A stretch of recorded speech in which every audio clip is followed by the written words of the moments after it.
changed my registry to testify. Okay. All right. The chair calls Michelle Evans. Michelle, if you'll state your name and your affiliation, your position on House Bill 609. Michelle Evans, Legislative Director for Texans for Vaccine Choice, testifying for the bill. Okay, go ahead.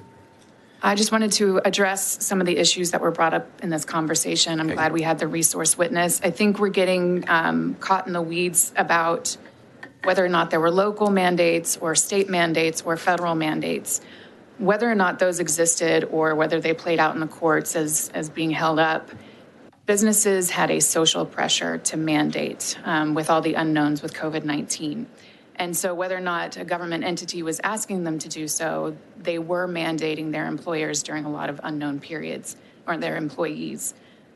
These liability claims were happening. Liberty Mutual has a whole rundown of their website about the fact that there were a staggering number of these claims made. There was a witness who testified last time that these claims are very specious. It's really questionable as to whether they would prevail. But in the meantime, a business has to go through the process of litigating a claim. Outside of that, we are finding now there was a recent study that showed that local entities that did mandate vaccines during the COVID-19 pandemic fared no better than local or municipalities that did not for private businesses. So irregardless of all of these other outside issues, businesses should not feel the social pressure to mandate. Their employees should not have to make a decision between their livelihood and a medical procedure that they may or may not agree with, or their own doctor does not agree with. And to err on the side of an employee's rights should not create a liability for that employer. Representative Davis. And so my question is, do you think the state and or local entities have the responsibility to create an environment where people are safe? Do you think we have that responsibility as a government entity and local government entities to create an environment where people are safe and potentially eliminate harm that could happen to the communities?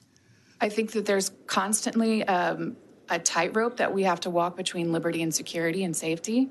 At no time do I think that tightrope should influence the medical decisions of a private citizen or coerce them into a medical procedure that has risks. But we do that all the time. We just did that with choice. We do that all the time. Tell me how we differentiate between that and the other decisions that we make on behalf of people and what they can do with their bodies. How do we differentiate between that? I'm not sure what you're asking me. The question is whether or not you believe that as a government entity, we have the responsibility to come up with plans and legal protections. And if so, when do they start and stop? Because on the one hand, we are imposing things on women, and on the other hand, you're saying you should have liberty.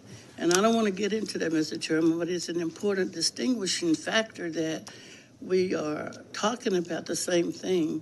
When do we, as a government, have the responsibility to protect society? When does that trigger, in your mind? I think that there is always a place for recommendations from public health departments. I don't think that there is ever a need for a mandated medical procedure that has risks. Okay, so that's your personal opinion, right? Because we here in government, we make those kind of decisions. Or have you not known us to make decisions like that regarding people and their bodies? With regard to vaccines, I have a very narrow lane. Okay, so I'm representing an organization. This conversation to the bill at hand. It is to the bill. The bill speaks to whether or not people have the right to decide what they can and can't do. That is not, Ms. Davis, with all due respect, that is not what the bill. The bill speaks, Mr. Chairman, the bill speaks to it being a person's personal choice to not mandate private companies to have a liability for this. It speaks to that. And so this bill merely protects a company that does not mandate vaccine for its employees. Right, and the question I raised was whether or not she believed, and or do we do it all the time with regard to mandates for companies and therefore creates that liability or not? I'm just asking, have we done that in the past? My experience is I've seen it. And since she's testifying that this is not that, I mean, that we shouldn't be doing it, I think you have to look at what we've done from a pattern. And therefore, that to me is on this bill. Okay. Members, other questions? All right. Michelle, just for the record, who are you here testifying on behalf of? Texans for Vaccine Choice. And your position on House Bill 609? 4. Okay. Does anyone else wish to testify on Representative Asut? Are you here testifying on behalf of yourself as well? Yes. Does anyone else wish to testify? Thank you for being here. On, for, or against House Bill 609? Seeing none, the chair recognizes Representative Asut to close on House Bill 609. Thank you, Mr. Chairman. I close.